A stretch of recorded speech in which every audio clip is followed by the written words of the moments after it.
Hebrews 12. He wept that he lost the blessing, not that he sold it. Thus we see the excellency of the saint's sorrow above the hypocrite's. The Christian, by his sorrow, shows himself a conqueror of that sin which even now overcame him, while the hypocrite, by his pride, shows himself a slave to a worse lust than he resists. While the Christian commits a sin, he hates it, whereas the other loves it while he forbears it. Secondly, when true grace is under the foot of a temptation, yet then it will stir up in the heart a vehement desire of revenge, like a prisoner in his enemy's hand, who is thinking and plotting how to get out, and what he will do when out, waiting and longing every moment for his delivery, that he may again take up arms. O God, remember me, saith Samson. This once I pray thee, and strengthen me that I may be at once avenged of the Philistines for my 2 eyes. Judges 16, verse 27. Thus prays the gracious soul, that God would but spare him a little, and strengthen him but once before he dies, that he may be avenged of his pride, unbelief, and those sins whereby he hath most dishonored his God. But a false heart is so far from studying revenge, that he rather swells like the sea against the law, which banks his lust in, and is angry with God, who hath made sin such a leap, that he must hazard his soul, if he will have it. The Whole Armour of God by William Gurnall. Ephesians 6, verse 11, chapter 4. Of the entireness of our furniture. It must be the whole armor of God. 3. The third branch in the saint's furniture is the entireness thereof, the whole armor of God. The Christian's armor must be complete, and that in a threefold respect. Section 1. First, he must be armed in every part, capapi, soul and body, the powers of the one and senses of the other, not only part left naked. A dart may fly in, and a little hole, like that which brought a message of death to Ahab through the joints of his harness, and Satan is such an archer who can shoot at penny breadth. If all the men be armed, and only the eye left without, Satan can soon shoot his fireballs of lust in at the loophole, which shall set the whole house in a flame. Eve looked but on the tree, and a poisonous dart struck her to the heart. If the eye be shut, and the door be open to corrupt communication, Satan will soon wiggle in at this hole. If all the outward senses be guarded, and the heart not kept with all diligence, he will soon, by his own thoughts, be betrayed into Satan's hands. Our enemies are on every side, and so must our armor be, on the right hand and on the left. 2 Corinthians 6:7. The apostle calls sin an enemy that surrounds us. If there be any part of the line unguarded, or weakly provided, there Satan falls on. We see the enemy often enter the city at one side, while he is beat back on the other, for want of care to keep the whole line. Satan divides his temptations into several squadrons. One he employs to assault here, another to storm there. We read of fleshly wickedness and spiritual wickedness, while thou repellest Satan, tempting thee to fleshly wickedness. He must be entering that city at the other gate of spiritual wickedness. Perhaps thou hast kept thine integrity in the practical part of thy life, but what armor hast thou to defend thy head, thy judgment? If he surprise thee here, corrupting that with some error, then wilt not thou hold long out in thy practice? He that could not get thee to profane the Sabbath among sensualists and atheists, will, under the disguise of such a corrupt principle as Christian liberty, prevail. Thus we see what need we have of universal armor in regard of every part. Section 2. Secondly, the Christian must be completely in armor in regard of the several pieces and weapons that make up the whole armor of God. Indeed, there is a concatenation of graces which hang together like links in a chain, stones in an arch, members in the body, prickle and vein, and the blood of the whole body may run out at that sluice. Neglect one duty, and no other will do us good. The Apostle Peter, in his second epistle, chapter 1, verse 5 through 7, presses the Christian to a joint endeavor to increase the whole body of grace. Indeed, that is health when the whole body thrives. Add, saith he, to your faith virtue. Faith is the leading grace. Well, hast thou faith? Add virtue. True faith is of a working, stirring nature. Without good works, it is dead or dying. It is kept in plight and heart by a holy life, as the flesh which plastereth over the frame of man's body, though it receives its heat from the vitals within, yet helps to preserve the very life of those vitals. Those good works and gracious actions have their life from faith, yet are necessary helps to preserve the life of faith. Thus we see sometimes the child nursing the parent that beareth, and therein performs but his duty. Thou art fruitful in good works, yet thou art not out of the devil's shot, except thou addest to thy virtue knowledge. This is the candle, without which faith cannot see to it its work. Art thou going to give an alms? If it be not A-C-U-L-A-T-A, then C-H-A-R-I-T-A-S. If charity hath not this eye of knowledge, to direct when, how, what, and to whom thou art to give, thou mayest at once wrong God, the person thou revealest, and thyself. Art thou humbling thyself for thy sin, for want of knowledge in the tenure of the gospel? Satan may play upon thy ignorancy, and either persuade thee thou art not humbled enough, when God knows thou art almost drowned in thy tears, and even carried down by the impetuous torrent of thy sorrow into despair. Or else show in thee thy blubbered face may flatter thee into a carnal confidence of thy humiliation. Perhaps thou seest the name of God dishonored in the place where thou livest, and thy spirit is stirred within thee, as Paul at Athens. Now, if knowledge sits not in the saddle to reign, and bridle in thy zeal, thou wilt be soon carried over hedge and ditch, till thou fallest into some precipice or other by thy irregular acting. Neither is knowledge enough, except ye be armed with temperance, which I conceive is that grace, whereby the Christian, as master of his own house, so orders his affections, like servants, to reason and faith, that they do not irregularly move, or inordinately lash out into desires of, cares for, or joy in the creature comforts of this life, without which Satan will be too hard for them. The historian tells us that in one of the famous battles between the English and French, that which lost the French the day was a shower of English arrows, which did so gull their horse as put the whole army into disorder. Their horses, knowing no ranks, did tread down their own men.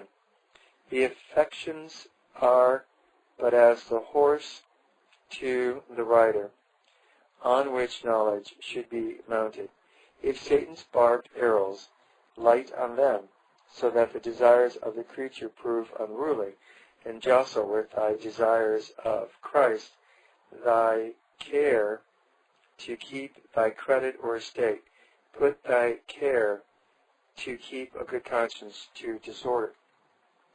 And thy carnal joy in wife and child trample down, or get before thy joy in the Lord.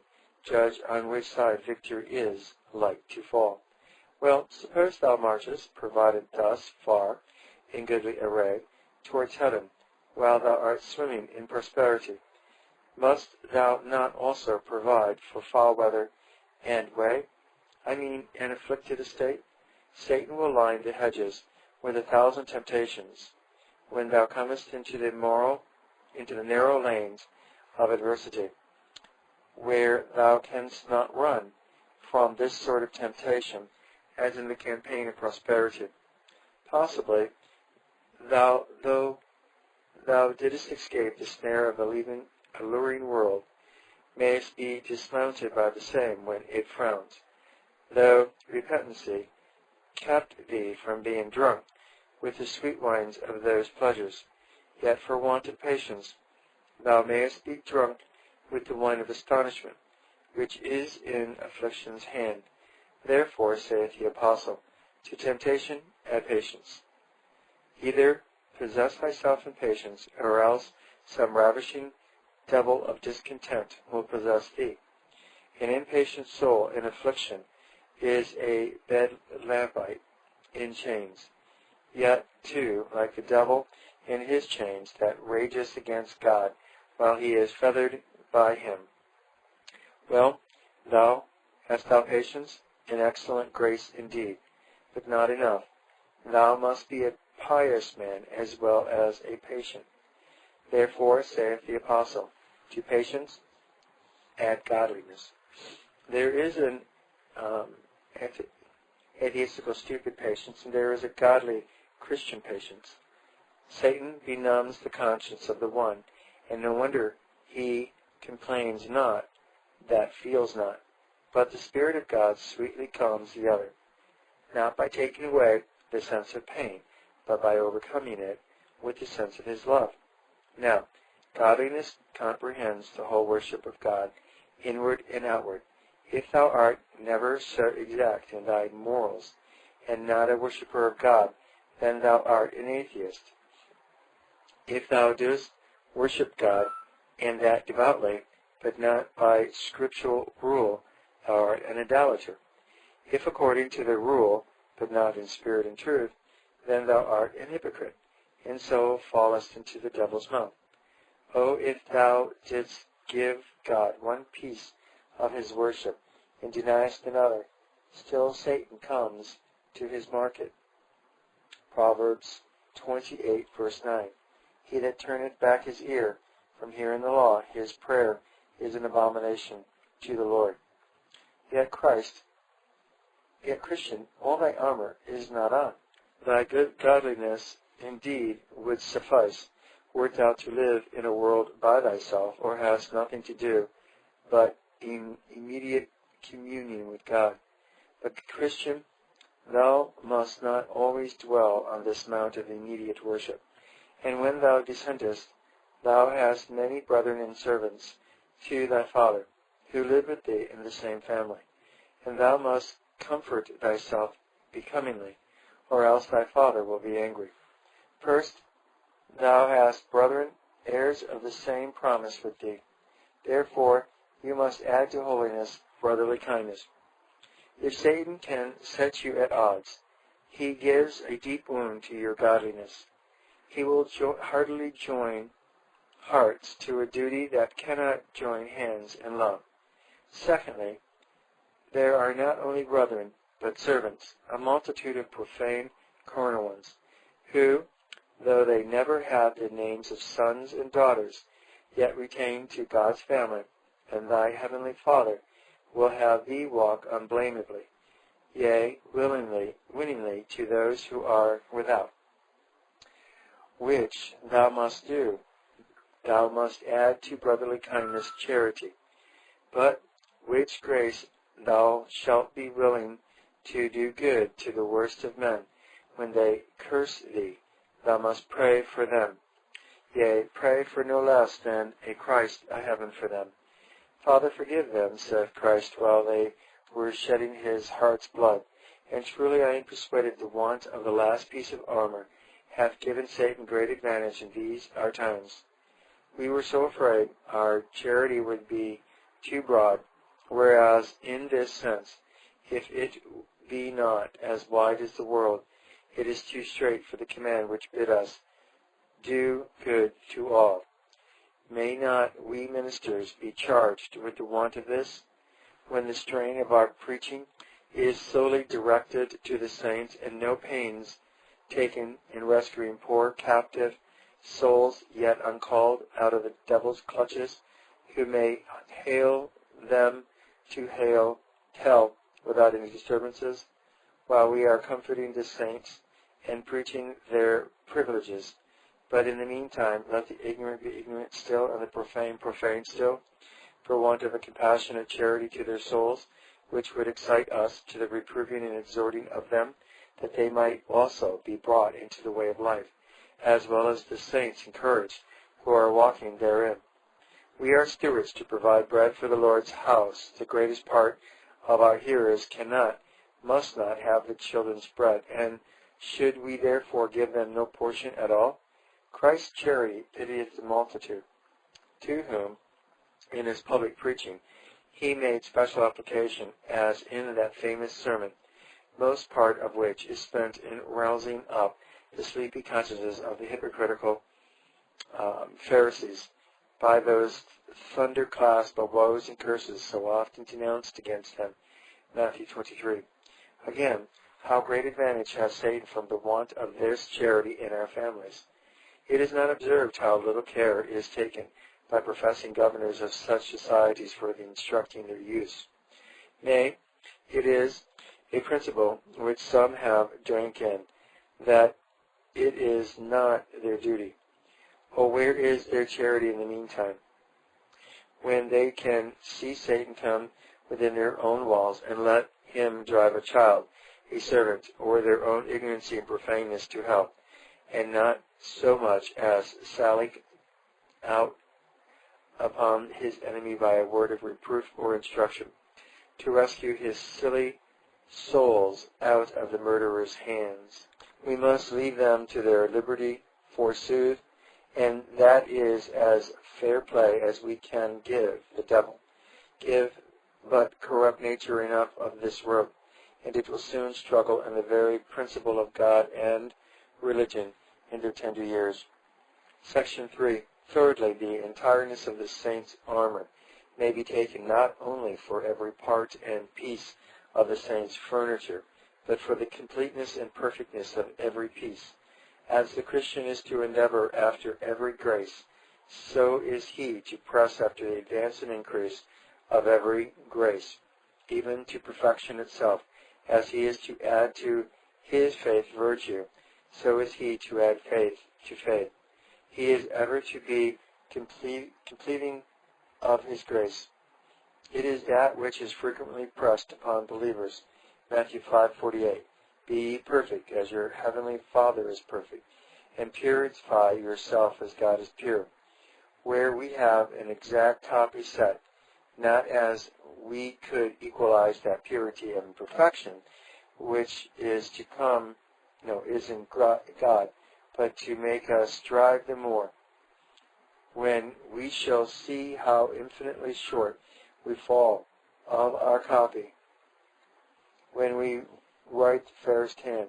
So James 1:3, let patience have a perfect work, that ye may be perfect and entire, wanting nothing. Or thou who madest a hard shift to carry a little burden with thy patience, wouldst think under a greater. Therefore there is need that patience should be ever perfecting, lest at last we meet a burden too heavy for our weak shoulders. Take a few reasons why the Christian should be thus completing of his grace. First, because grace is subject to decays, and it ever needs completing as in an army, especially when often engages in battle. Their arms are battered and broken. One man hath his helmet bent, another his sword gaped, a third his pistol affixed, and therefore recruits are ever necessary. In one temptation the Christian hath his helmet of hope, beaten off his head, and another his patience hard put to it. The Christian had an armor shop at hand to make up his loss, and that speedily, for Satan is most likely to fall on when the Christian is less prepared to receive his charge. Simon, Simon, Satan hath desired to sift you. He knew they were at that time weakly provided. Christ their captain now to be taken from the head of their troop. Discontents among themselves, striving who would be greatest in their recruits of stronger grace than the Spirit was to bring, yet not come. Now he hath a design to surprise them, and therefore Christ, carefully to prevent him, promiseth speedieth to dispatch a Spirit for their supply. Acts 1:4. And in the meantime, send them to Jerusalem, to stand as it were in a body in their joint supplications upon their guard, while he comes to their relief, showing us in the weakness of our graces what to do and whether to go for supply. Secondly, because Satan is completing his skill and wrath. It is not for naught that he is called the old serpent, subtile by nature, but more by experience, wrathful by nature, yet every day more and more enraged. Like a bull, the longer he is baited, the more fury he shows. And therefore we who are in grapple with him, now his time is too short, had need come well appointed unto the field.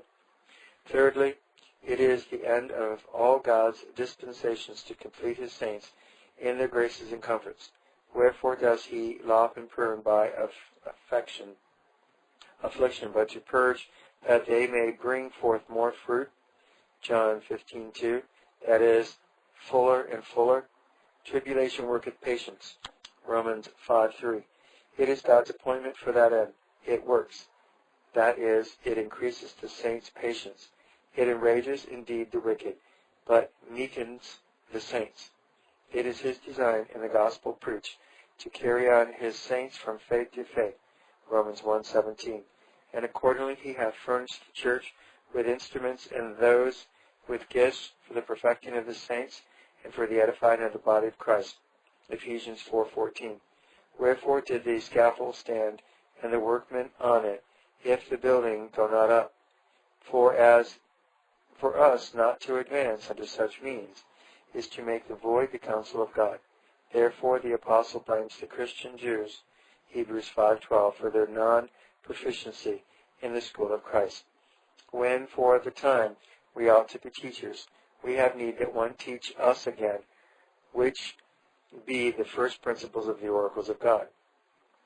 Use, oh how few there are who endeavor thus to improve in their spiritual state, and labor to perfect what is yet lacking in their knowledge, patience, and the rest.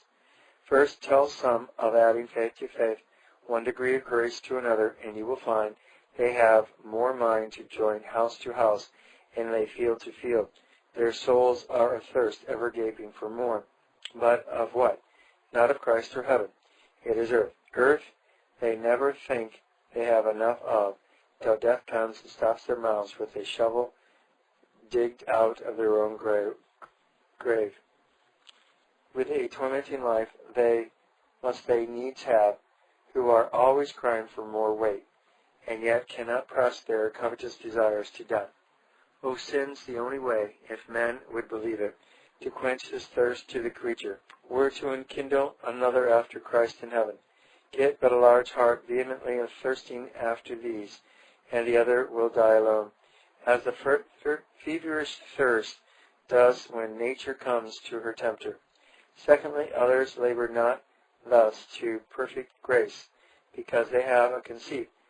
They are perfect already, and upon this fancy throw away praying, hearing, and all other ordinances, as strings for those babes in grace to be carried by, who are not arrived to their highest attainments. Oh, what fools does pride make men! Truly, heaven were no such desirable place, if we should be no more perfect than thus, a sort of people that are too high for this world and too low for another. The way by which God cures this frenzy of pride we have in these days seen to be something like that of Nebuchadnezzar, to give them the heart of a beast. I mean, for a time, suffer them to fall into beastly practices, by which he shows them how far they are from that perfection they dreamed of so vainly. Thirdly, others who have true grace and desire the advancement of it, yet are discouraged in their endeavor for more, from too deep a sense of their present penury, bid some such labor to get more power over corruption, more faith in and love to God, that they may be able to do the will of God cheerfully and suffer it in the greatest afflictions patiently, yea, thankfully, and they will never believe that they, whose faith is so weak and love so chill and shock so little in hand, should ever obtain to anything like such a pitch.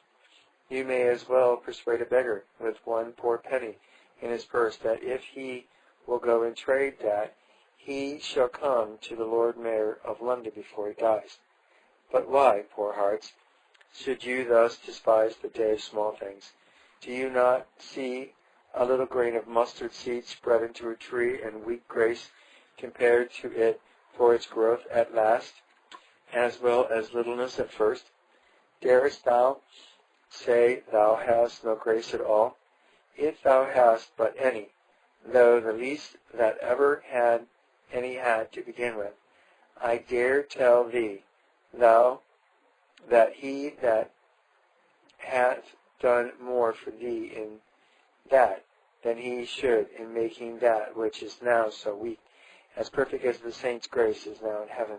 First he hath done more, considering it as an act of power.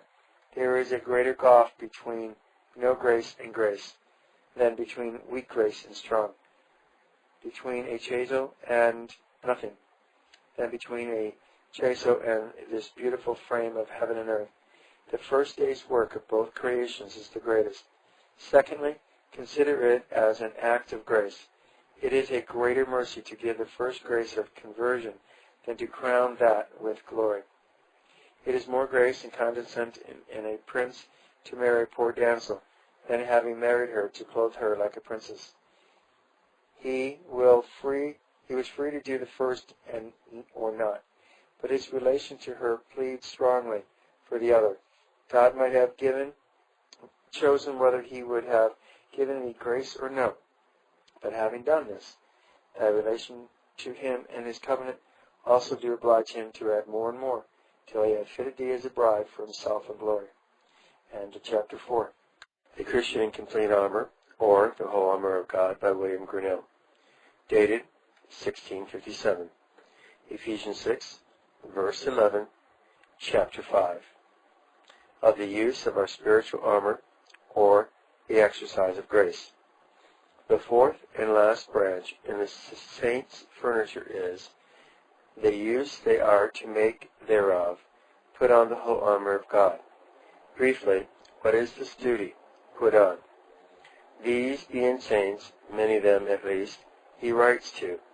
It is not only putting on by conversion, what some of them might not yet have, but also, he means, they should exercise what they have. It is one thing to have armor in the house, and another thing to have it buckled on, to have grace in the principle, and grace in the act, so that the instruction will be, Doc, it is not enough to have grace, but this grace must be kept in exercise. The Christian armor is made to be worn, no laying down or putting off our armor till we have done our warfare and finish our course. Our armor and our garments of flesh go off together. Then, indeed, will be no need of watch and ward, shield or helmet. Those military duties and field graces, as they may call faith, hope, and the rest, they shall be honorably discharged. In heaven we shall appear, not in armor, but in robes of glory. But here they are to be worn night and day. We must walk, work, and sleep in them, or else we are not true soldiers of Christ. This Paul professes to endeavor. Acts 24, verse 16. Herein do I exercise myself, to have always a conscience void of offense towards God and towards man. Here we have this holy man in his arms, training and exercising himself in his postures, like some soldier by himself, handling his pike and inuring himself before the battle. Now, the reason of this is, Section 1. First, Christ commands us to have our armor on, our grace in exercise. Luke 12:35. Let your loins be girded about, and your lights burning. Christ speaks either in a marital phrase as to soldiers, or in a domestic as to servants. If as to soldiers, then let our loins be girded, and your lights burning, is that we should be ready for a march, having our armor on, for the belt goes over all, and our matchlight ready to give fire at the first alarm of temptation. If as to servants, which seems more natural, then he binds us, as our master that is gone abroad, not through aloof or sleep put off our clothes, and put out our lights, but stand ready to open when he shall come, though at midnight. It is not fit the master should stand at the door knocking, and the servant within sleeping. Indeed, there is no duty the Christian hath in charge, but implies his daily exercise. Pray, but how? Without ceasing. Rejoice, but when? Evermore. Give thanks. For what? In everything. 1 Thessalonians 5:16 and 17. The shield of faith and the helmet of hope, we must hold them to the end. 1 Peter 1:13. The sum of all which is that we should walk in the constant exercise of these duties and graces. Where the soldier is placed, there he stands, and must neither stir nor sleep till he be brought off. When Christ comes, that soul shall only have his blessing whom he finds so doing. Secondly, Satan's advantage is great when grace is not in exercise. When the devil found Christ so ready to receive his charge and repel his temptation, he soon had enough. It is said, he departed for a season, Luke 4:13, as if in his shameful retreat he had comforted himself with hopes of surprising Christ unawares, at another season more advantageous to his design. And we find him coming again, in the most likely time indeed to have obtained his end, had his enemy been man and not God. Now, if this bold fiend did thus watch and observe Christ from time to time, doth it not behoove thee to look about thee, lest he take thy grace at one time or other napping? What he misseth now by thy watchfulness, he may gain anon by thy negligence. Indeed, he hopes thou wilt be tired out with continual duty. Surely, saith Satan, when he sees the Christian up and fervent in duty, this will not hold long. When he finds him tender of conscience and scrupulous of occasion to sin, this is but for a while. Ere long I shall have him unbend his bow and unbuckle his armor, and then have at him. Satan knows what orders thou keepest in thy house and closet, and though he hath not a key to thy heart, yet he can stand in the next room to it, and lightly hear what is whispered there. He haunts the Christian by the scent of his own feet, and if once he doth but smell which way thy heart inclines, he knows how to take the hint. If but one door be unbolted, one work unarmed, one grace off its carriage, here is advantage enough. Thirdly, because it is so awkward a business and hard a work to recover the activity of grace once lost, and to revive a duty in disuse, I have put off my coat, saith the spouse. Canticles 5:3. She had given way to a lazy distemper, was laid upon her bed of sloth, and how hard it is to raise her. Her beloved is at the door, beseeching her by all the means of love, which might bring to her remembrance the near relation between them. My sister, my love, my dove, open to me, and yet she raiseth not. He tells her his locks are filled with the drops of the night, yet she stirs not. What is the matter? Her coat was off, and she is loath to put it on. She had given way to her sloth, and now she knows not how to shake it off. She could have been glad to have her beloved's company, if himself would have opened the door, and he desired as much hers, if she would rise to let him in. And upon these terms they part.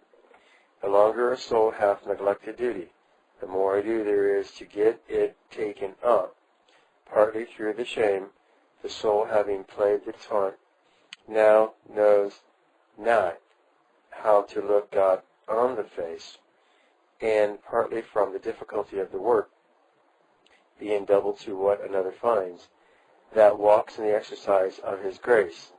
Here is all out of order. It requires more time and pains for him to tune his instrument than for another to play the lesson. He goes to duty as to a new work, as a scholar that hath not looked on his book some while. His lesson is almost out of his head, whereas another that was but even now coning it over hath it. Perhaps it is an affliction thou art called to bear, and thy patience unexercised. Little or no thoughts thou hast had for such a time, while thou wert frisking in a full pasture. And now thou kickest and flingest, even as a bullock unaccustomed to the yoke. Jeremiah 31:18. Whereas another goes meekly and patiently under the light cross, because he had been stirring up his patience and fitting the yoke to his neck. You know what a confusion there is in a town at some sudden alarm in the dead of the night, the enemy at the gates, and they asleep within. Oh, what a cry is there heard!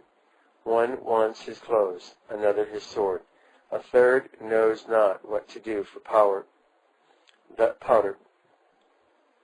Thus in a fright they run up and down, which would not be if the enemy did find them upon their guard, orderly waiting for his approach. Such a hubbub there is in a soul that keeps up his armor on.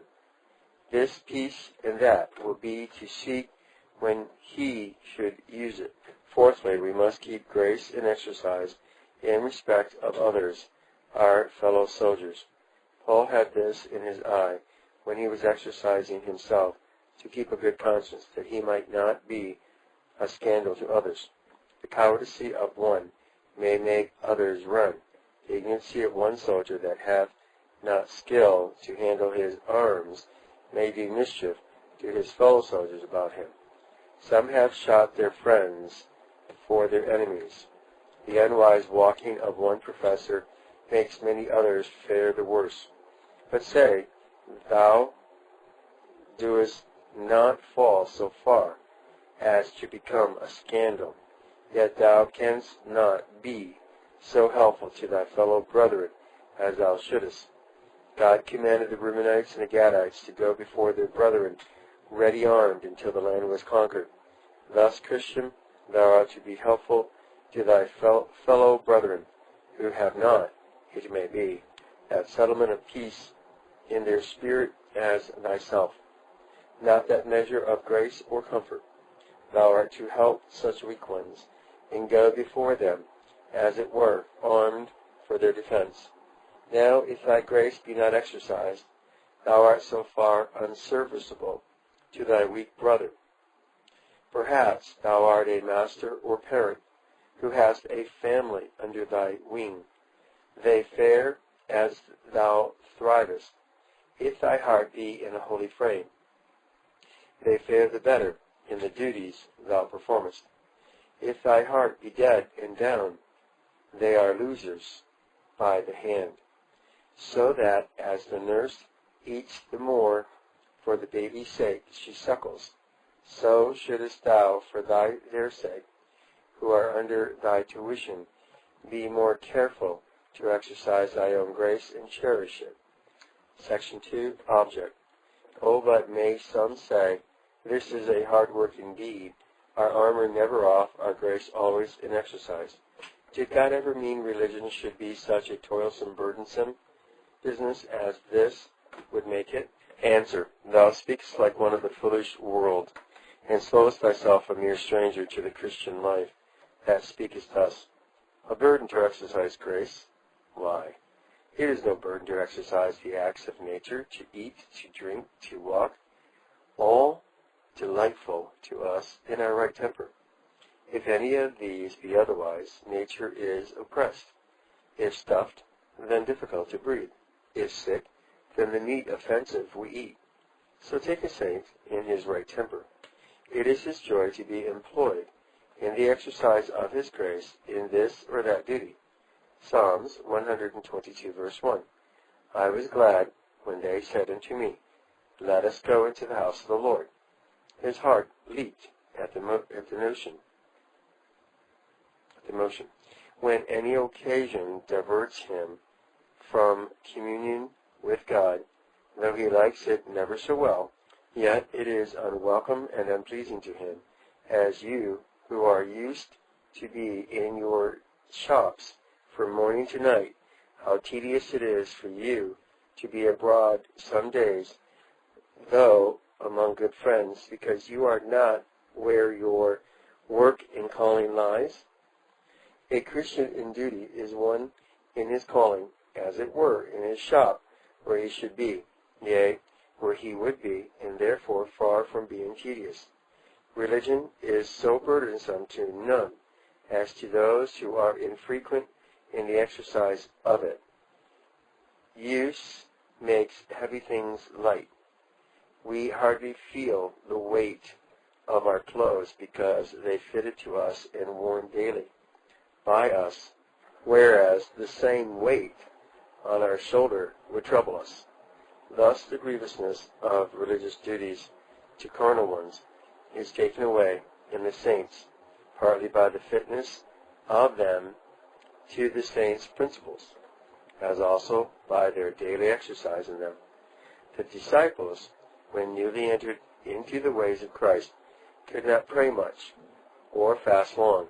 The bottles were new, and that wine too strong. But by that they had walked a few years, they grew mighty in both. Dost thou complain that heaven's way is rugged? Be the more frequently walking in it, and that will make it smooth.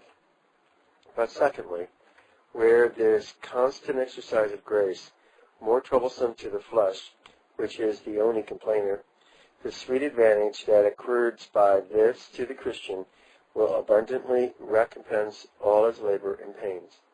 First, the exercise of thy grace will increase thy grace. Thy diligent hand maketh rich.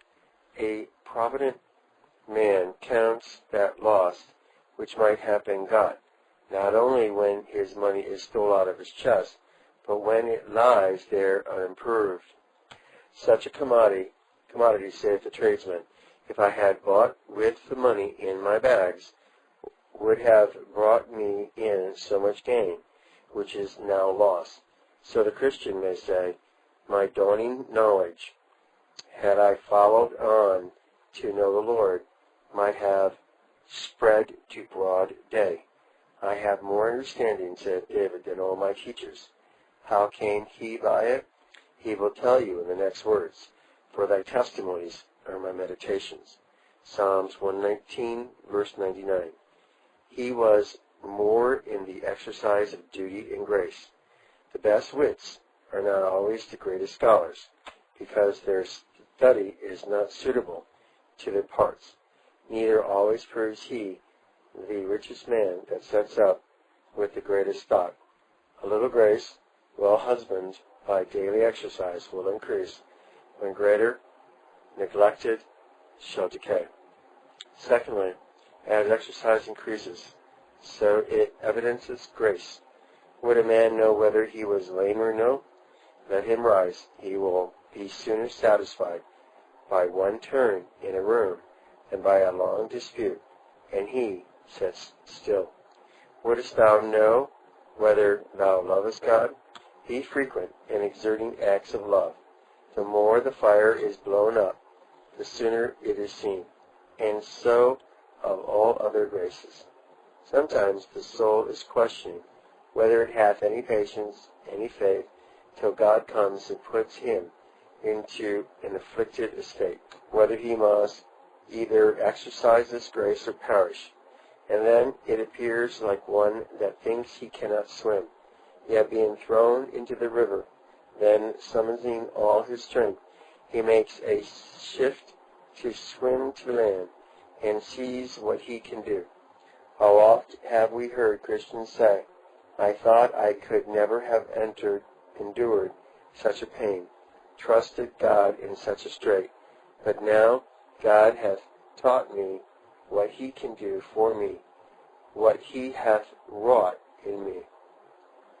And this thou mightest have known before, if thou wouldest have often stirred up and exercised thy grace.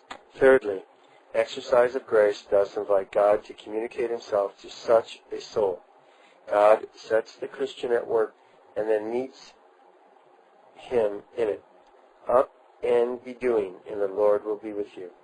He sets a soul a-reading as the Ethiopian to Philip, and then joins to his chariot, a-praying, and then comes the messenger from heaven. O Daniel, greatly beloved, a spouse who lost her beloved on her bed finds him as she comes from the sermon, Canticle 3:4. It was but a little that I passed from them, but I found him whom my soul loveth. Section 3, Use 1.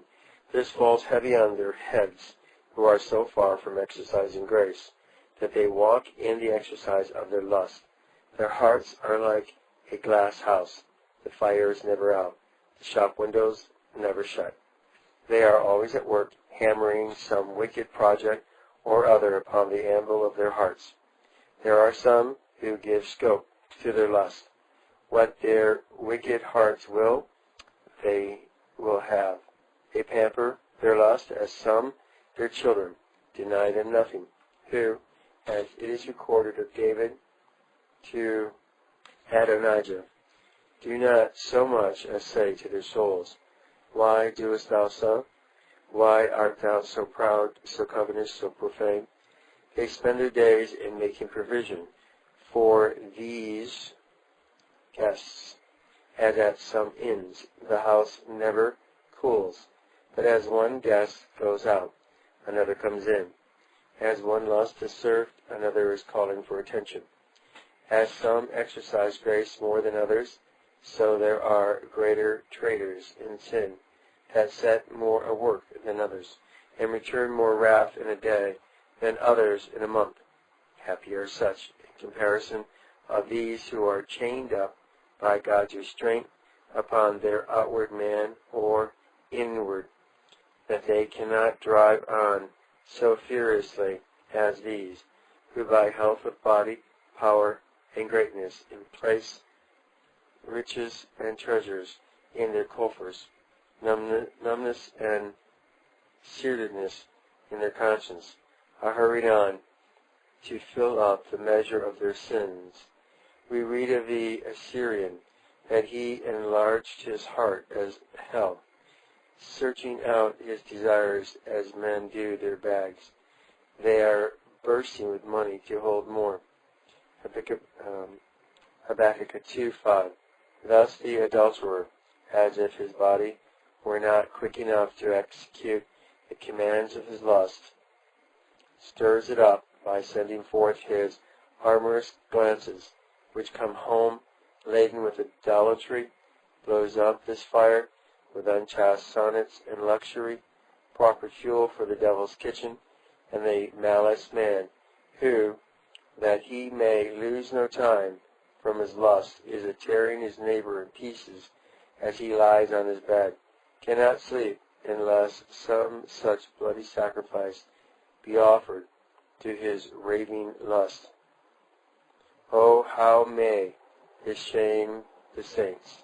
How oft is your zeal so hot that you cannot sleep till your hearts have been in heaven, as you are on your beds and there pacified with the sight of your dear Savior and some embraces of love from him.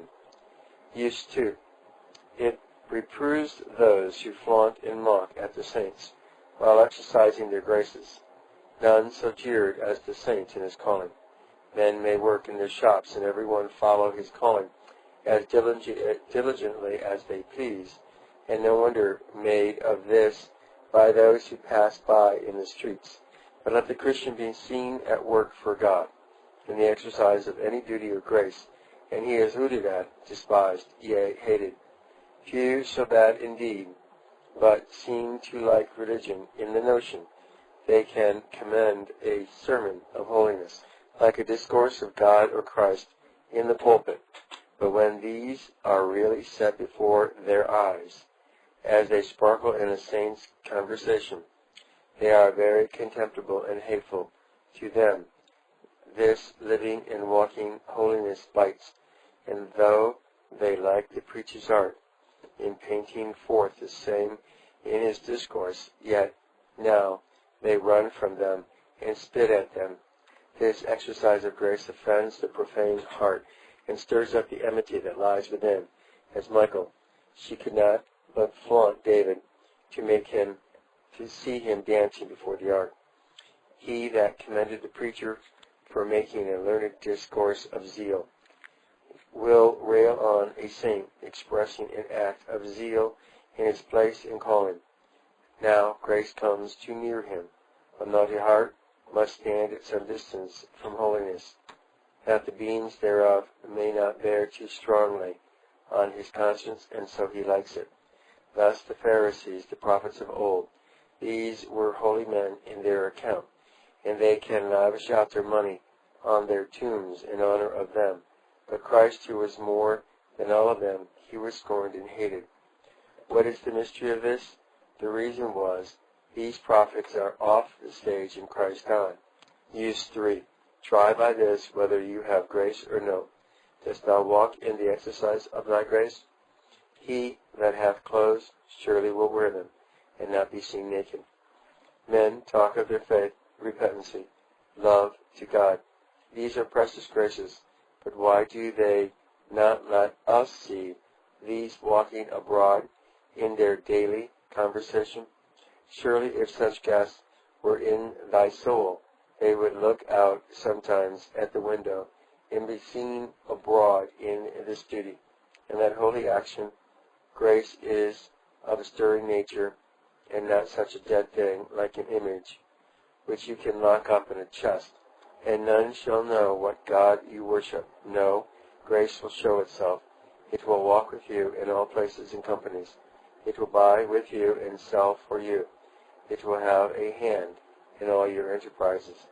It will comfort you when you are sincere and faithful for God, and it will complain and chide you when you are otherwise. Go to, stop its mouth, and heaven shall hear its voice. It will groan, mourn, and strive, even as a living man, when you would smother him. I will as soon believe the man to be alive that lies peaceably, as he is nailed up in his coffin without strife or bustle, as that thou hast graced and never exercised it in any act of spiritual life. What man hast thou graced and carried so peaceably, as a fool to the stocks by thy lust? Why hangest thou there nailed to thy lust? If thou hast grace, come down, and we will believe it. But if thou art such a tame slave as to sit still under the command of lust, thou deceivest thyself. Hast thou grace, and show none of it in thy condition thou art placed in? May be thou art rich. Dost thou show thy humility towards those that are beneath thee? Dost thou show a heavenly mind breathing after heaven more than earth? It may be thy heart is puffed with thy estate, that thou lookest on the poor as creatures of some lower species than thyself, and disclaimest them, and as for heaven, thou thinkest not of it, like that wicked prince that said he would lose his part in paradise rather than in Paris. Thou art poor. Thou why doest not exercise grace in that condition? Art thou contented, diligent? Maybe instead of contentment thou repinest. Canst not see a fair lace on thy rich brother's cloth, but grudgest it, instead of concurring with Providence by diligence to supply thy wants? Thou art ready to break through the hedge into thy neighbor's far pasture, thus serving thy own turn by a sin rather than waiting for God. Blessing on thy honest diligence. If so, be not angry. We call thee by thy right name, or at least question whether we may style thee Christian, whose carriage is so cross that sacred name, which is too holy to be written on a rotten post. Use 4. Be exhorted, O ye saints of God, to walk in the exercise of grace. It is the minister's duty, with a continual breath of exhortation, and if need be, reproof, to keep this heavenly fire clear on the saint's altar. Peter saw it necessary to have billows always in his hands. 2 Peter 1:12. I will not be negligent to put you always in remembrance of those things, though ye know them, and be established in the present truth, that shall not take him off. As long as he is in this tabernacle, he saith he will stir them up, and be putting them in remembrance. Verse 13. There is a sleepy disease we are subject to in this life. Christ, though he had roused up his disciples twice, yet takes them napping the third time. Either exercise thy grace, or Satan will act thy corruption. As one bucket goes down, the other rises. Here is a body of sin within, which, like a malignant party, watches for such a time to step into the saddle, and it is easier to keep them down than to pull them down. Thy time is short, and thy way long. Thou hast best put on, lest thou meanest to be overtaken with night, before thou gettest within sight of thy Father's house. How comfortable it is for a traveler in heavenward, above all other, to go potching in the dark. Many can with aching hearts tell thee, and what hast thou here to mind like this? Are they worldly cares and pleasures? Is it wisdom to lay out so much cost on thy tenement, which thou art leaving, and forget what thou must carry with thee? Before the fruit of these be ripe, which thou art now planting, thyself may be rotting in the grave. Time is short, saith the Apostle, 1 Corinthians 7:29. The world is near its port, and therefore God hath contracted the sails of man's life but a while, and there will not be a point to choose whether we had wives or not, riches or not, but there will be a vast difference between those that had grace and those that had not, yea, between those that did drive a quick trade to the exercise thereof, and those that were more remiss. The one shall have an abundant entrance into glory, 2 Peter 1:11, while the other shall suffer loss in much of his laddie, which shall be cast overboard as merchandise that will bear no price in the heavenly country. Yea, while thou art here, others shall fare the better by thy lively graces.